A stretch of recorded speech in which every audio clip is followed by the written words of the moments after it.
యోసేపు ఐగుప్తులో పోతీఫర్ అనే సైన్యాధిపతి ఇంట్లో బానిసగా పనిచేశాడు. అతని నిజాయితీ, విశ్వాసం పోతీఫర్కు ఎంతో నచ్చాయి. అతడు యోసేపుపై నమ్మకంతో తన ఇంటి బాధ్యత అప్పగించాడు.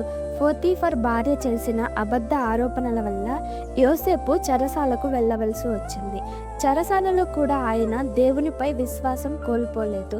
ఒకరోజు ఐగుప్తు రాజు ఫరో ఒక కల అంటాడు. ఆ దేశంలో ఎవరు ఆ కల అర్థం చెప్పలేకపోయారు. ఫరో యోసేపు గురించి తెలుసుకొని అక్కడికి పిలిపిస్తాడు.